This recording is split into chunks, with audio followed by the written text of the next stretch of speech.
Before there was Burna Boy, before Afrobeat filled global stadiums, there was one man, one voice, one revolution. His name was Fela Anikulapo Kuti. And he didn't just make music, he created a movement.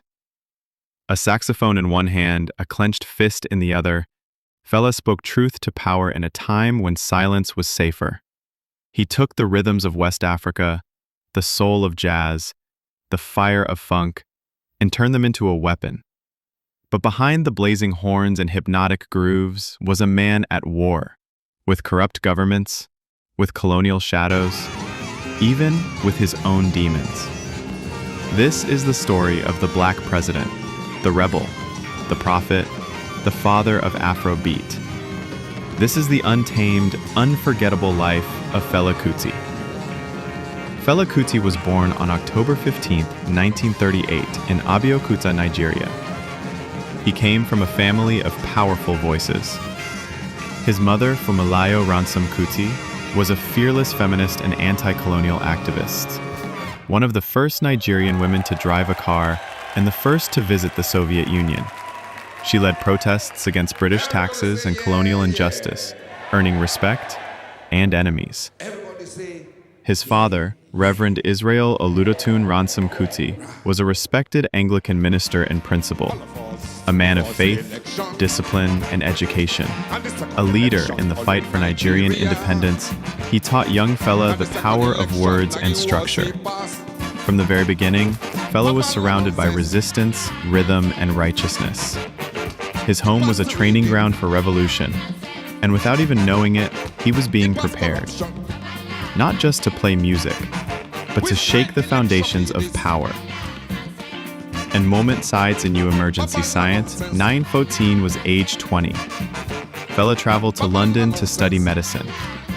But music had other plans. He enrolled instead at Trinity College of Music, and there, something awakened. He didn't just learn to play, he discovered his voice. Fela fell in love, not with a person, but with jazz. The improvisation, the rebellion, the soul. It spoke to something deep inside him. He formed his first band, Kula Lobitos. Their sound? A fresh fusion of jazz, Ghanaian highlife, and traditional Yoruba rhythms. It was raw, experimental, alive. But it was only the beginning.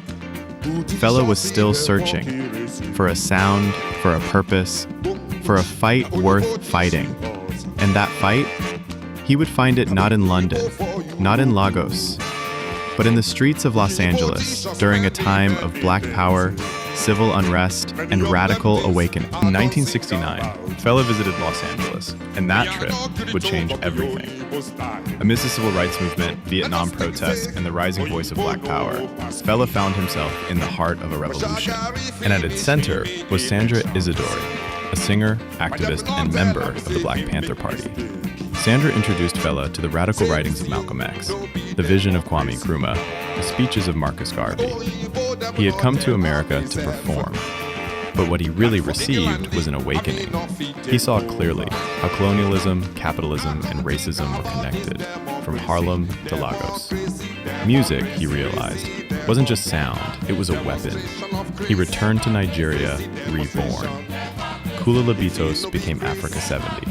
His lyrics shifted from love songs to battle cries. His rhythms got heavier, his message louder. Fela didn't just want to entertain anymore. He wanted to agitate, to educate, to liberate. And the Nigerian government? They were listening, and they were afraid. Out of rebellion and rhythm, Afrobeat was born. Heavy drums, blazing horns, complex grooves that stretched for minutes, sometimes hours, and lyrics that hit like fire. Fela's music became a weapon, not just against injustice, but against silence.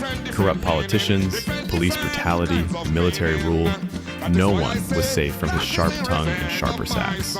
He renamed his band Africa 70 and gave them a new mission, to speak the truth no matter the cost. But Fela didn't stop at music. He transformed his home into something radical, the Calcutta Republic. After 18 long months behind bars, Fela was finally released.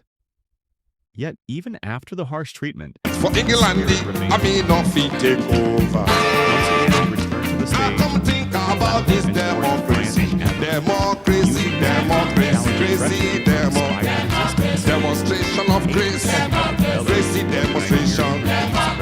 If he no be grace, This legendary why for Africa? As time they go, things just they bad more and more. Poor man they cry, rich man they mess. Democracy, crazy demonstration of grace, crazy demonstration. If good do teacher teach you something, and the student make mistake, teacher must talk it so, but Oyibo not talk it so. That's upon them, that's upon them, this to say them teaching get meaning, different meaning, different kinds of meaning. That is why I say, that is the reason of my song. That is the conclude of my song. I sing, I beg everyone to join my song. Their father's revolutionary sound and message continue to echo through generations. The world also celebrated his life and genius on the grand stage of Broadway, with the electrifying musical Fela capturing his story, the music, the struggles, and the spirit of a true legend. Today, Fela's defiance still pulses in every protest beat, every fiery saxophone riff, and every chant for justice. He is more than a musician. He is a symbol of freedom, resistance, and the unbreakable power of art. In 1997, at the age of 58, Fela Anikulapo Kuti passed away. The official cause was AIDS-related complications, though in Nigeria few openly spoke of it. Yet his death did not dim his light. Over 1 million people gathered to mourn the man who had become a symbol of resistance.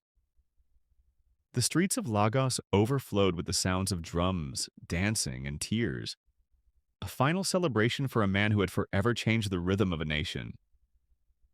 Fela was never just a musician. He was a prophet, a troublemaker, a revolutionary. He showed the world that music could challenge power, that rhythm could resist oppression, and that one man, armed with a microphone, a band, and fire in his soul, could shake an empire to its core. He carried death in his pouch, but he gave life to the voice of a continent. Through his music, his courage, and his unyielding spirit, Fela Kuti became more than a legend. He became a beacon of freedom, an eternal flame that continues to burn bright in the hearts of millions. Billion to billions. Which kind election be this? Babala nonsense. Babala nonsense. Now the monkey see the daddy. Now the monkey see the daddy. Kuti shall see the monkey see. Na Oyibo teach us. Na Oyibo for Europe. Oyibo teach us many things. Many of them things I don't sing about. Me I no gree to copy Oyibo style. Let us think say Oyibo no pass me. But Shagari finish him in elections. But them not tell him say him make mistake.